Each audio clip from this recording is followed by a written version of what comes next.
Après avoir déposé ma femme à l'aéroport pour son voyage d'affaires, mon fils de 10 ans a chuchoté. « Papa, on ne peut pas rentrer à la maison. » J'ai entendu maman prévoir quelque chose de mauvais pour nous. 30 minutes plus tard, je me suis figé en voyant notre maison encerclée par des inconnus. Cela faisait 12 ans que j'étais marié. 12 ans d'un mariage que je croyais parfait. Ma femme avait toujours été attentionnée, aimante, la mère idéale pour notre fils. Mais ce jour-là, tout s'est effondré en une fraction de seconde à cause d'une phrase que mon garçon m'a murmurée à l'oreille. Si cette histoire vous captive, laissez un j'aime ci-dessous. Maintenant, continuons, car ce qui s'est passé ensuite était encore plus choquant. Tout a commencé un mardi matin. Ma femme avait un voyage d'affaires important, elle devait s'absenter 5 jours. Elle travaille comme chef de projet dans une grande entreprise et ce genre de déplacement était courant. Mon fils et moi l'avons emmenée à l'aéroport très tôt, vers 6 heures du matin. Dans la voiture, elle était étrange, plus silencieuse que d'habitude. Elle manipulait son téléphone sans arrêt et détournait le regard chaque fois que j'essayais de discuter. J'ai pensé que c'était le stress du voyage. Elle m'a embrassé rapidement avant de sortir de la voiture, a serré notre fils dans ses bras et a couru vers le terminal.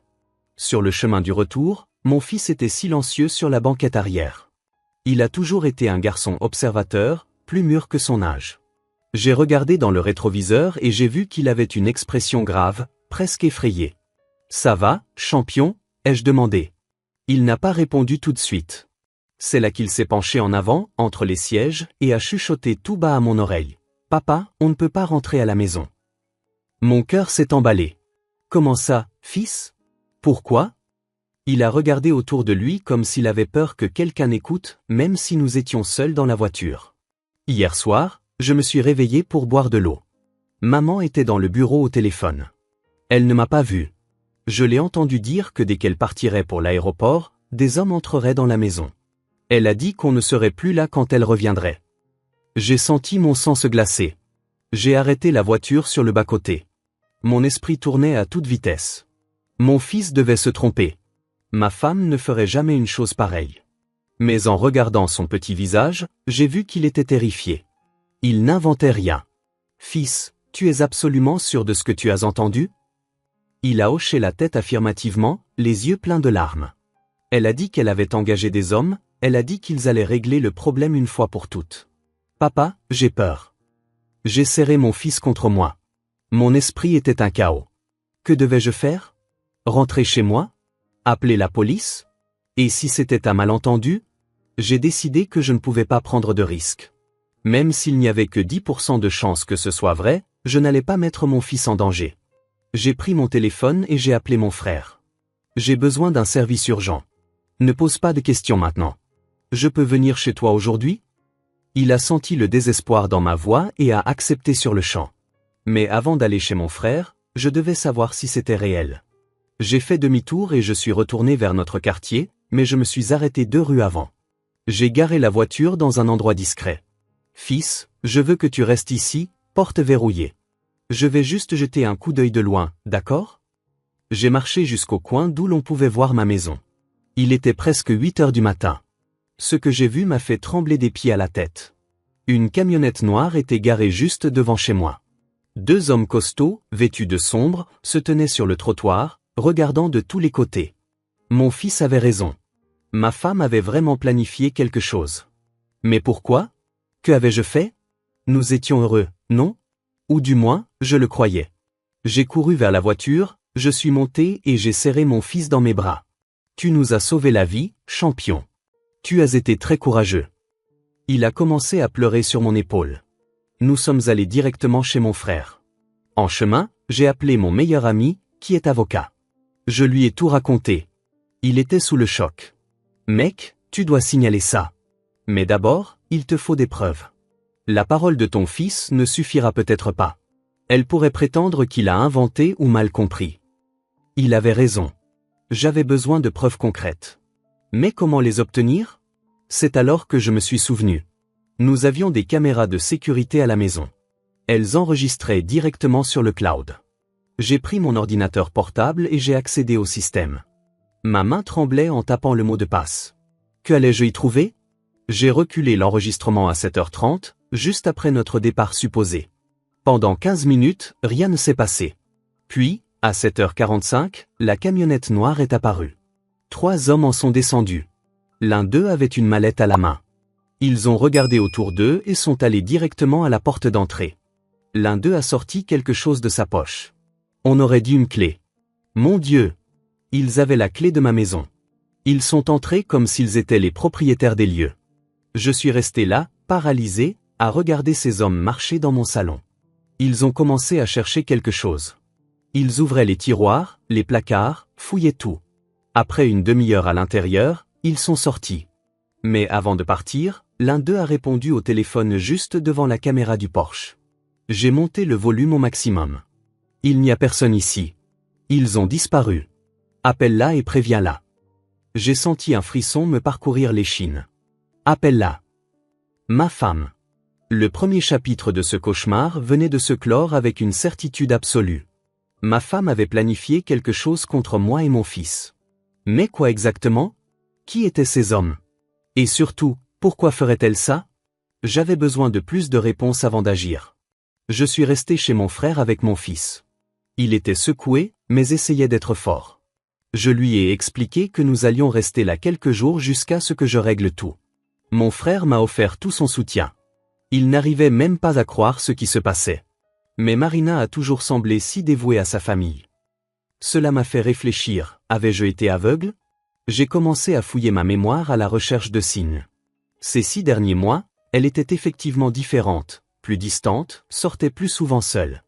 Elle disait que c'était le travail, des réunions, des événements d'entreprise. Je ne me suis jamais méfié de rien. Puis une idée m'est venue. Elle laissait toujours ses comptes bancaires ouverts sur l'ordinateur de la maison. J'avais accès à son cloud. Je suis entré dans le système et j'ai téléchargé tous les fichiers. J'ai commencé à chercher des relevés bancaires, des reçus, n'importe quoi qui pourrait me donner une piste. J'ai trouvé un dossier nommé « Personnel ne pas ouvrir ». Quelle épouse met un dossier avec ce nom sur un ordinateur partagé? Je l'ai ouvert sans hésiter. À l'intérieur, il y avait des documents scannés, des conversations imprimées et des relevés d'un compte que je ne connaissais pas, un compte uniquement à son nom. Les relevés montraient des virements énormes, 1 000 €, 2 000 €, 3 000 € sortant du compte ces derniers mois. Au total, c'était plus de 25 000 €. Où allait tout cet argent? J'ai regardé les bénéficiaires. Les virements étaient destinés à une entreprise appelée Solutions Ultimes SARL. J'ai tapé le nom sur Google. Rien, absolument rien. Ni site, ni adresse, ni registre public, KBIS. C'était une société écran. Mon cœur s'est mis à battre plus fort. Solution ultime. Quel genre de solution ma femme achetait-elle pour 25 000 €? J'ai continué à chercher dans les fichiers. J'ai trouvé des captures d'écran de conversations WhatsApp. Elle discutait avec quelqu'un enregistré simplement sous le nom d'R. J'ai lu les messages et mon monde s'est écroulé. Il faut que ce soit rapide et propre. Ça ne doit pas avoir l'air intentionnel. Mon fils ne doit se douter de rien.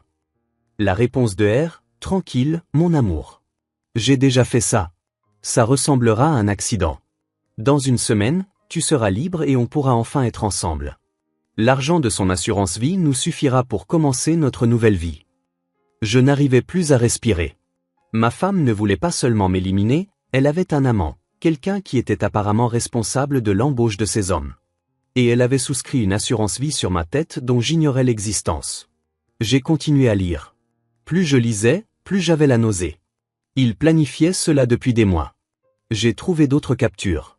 Elle disait, j'ai viré encore 12 000 € aujourd'hui, c'est le dernier paiement.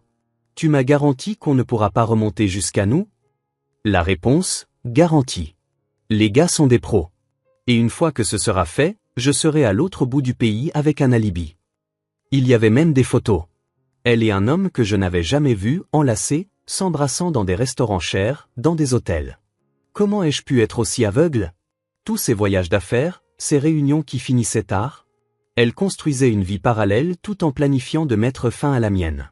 J'ai tout sauvegardé, chaque document, chaque conversation, chaque reçu. J'ai tout envoyé à mon avocat par email.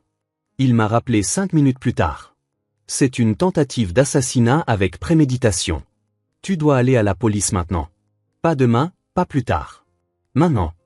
Sa voix tremblait. Le puzzle était complet. Ce n'était pas seulement pour m'écarter. C'était un plan élaboré impliquant de l'argent, une assurance vie et un amant qui coordonnait tout. Mais il manquait encore une pièce. Qui était ce R? Et comment allais-je prouver tout cela définitivement? Je suis allé au commissariat avec toutes les preuves. Le commissaire a écouté mon histoire avec attention. J'ai montré les vidéos des caméras, les relevés, les conversations. Il est devenu grave.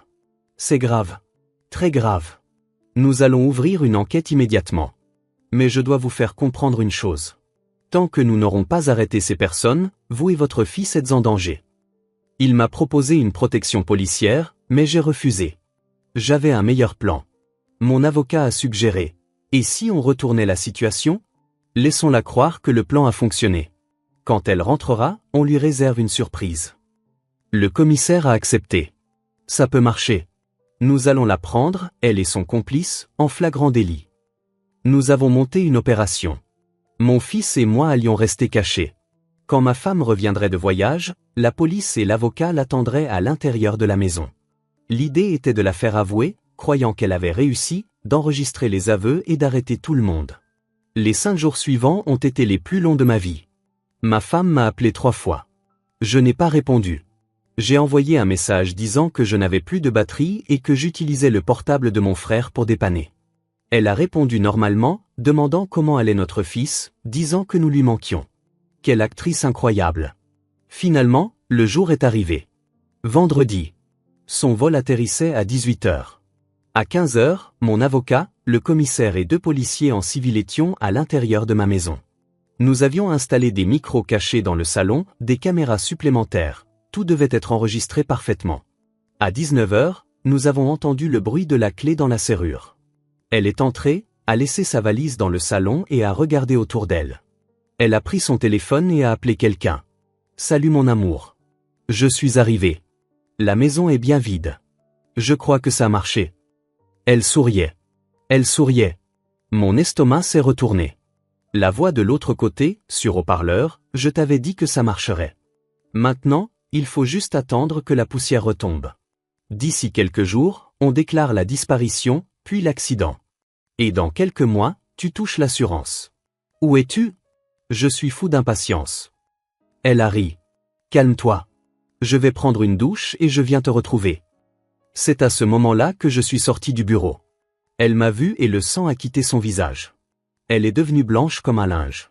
Elle a laissé tomber son téléphone par terre. Elle n'arrivait pas à former des phrases.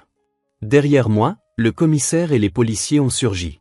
« Marina, vous êtes en état d'arrestation pour tentative d'assassinat. » Elle est entrée en état de choc, a commencé à crier que c'était un mensonge, qu'elle n'avait rien fait. Mais quand le commissaire lui a montré que nous venions d'enregistrer son appel et que nous avions toutes les preuves, elle s'est effondrée. Elle est tombée à genoux et a commencé à pleurer. « Je suis désolé, je suis désolé. Ce n'était pas censé se passer comme ça. » Les policiers l'ont menottée, ont ramassé son téléphone au sol. L'appel était toujours actif. De l'autre côté, le fameux R écoutait tout. « Marina? Marina? Qu'est-ce qui se passe ?» Le commissaire a pris le téléphone. « Ici la police. Identifiez-vous et donnez-nous votre position ou nous vous tracerons. » Silence. Puis la ligne a coupé. Mais cela n'importait pas. Nous avions son numéro, les traces des virements, tout. Ils l'ont localisé et arrêté 3 heures plus tard, alors qu'il tentait de fuir par l'autoroute. Il a tout avoué en échange d'une réduction de peine. C'était un ancien policier corrompu qui vendait ce genre de service. J'ai découvert que ma femme avait souscrit une assurance vie de 400 000 € à mon nom 6 mois plus tôt. Elle était la seule bénéficiaire. Tout le plan visait à récupérer cet argent et à commencer une nouvelle vie avec son amant. Ils allaient quitter le pays dès qu'elle toucherait l'assurance. Leur plan était de faire croire que mon fils et moi avions eu un accident. Les hommes qui ont envahi ma maison nous cherchaient pour exécuter le contrat. Sans le courage de mon fils qui m'a raconté ce qu'il avait entendu, nous serions morts à l'heure qu'il est.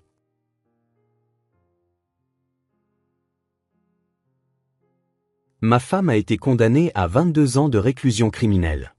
Son complice a pris 18 ans. Les 3 hommes engagés ont également été emprisonnés, chacun écopant de 10 à 15 ans. La société Écran a fait l'objet d'une enquête et ils ont découvert qu'il s'agissait d'une organisation criminelle active depuis des années. J'ai demandé le divorce immédiatement. J'ai obtenu la garde exclusive de mon fils. Elle a été déchue de tous ses droits parentaux.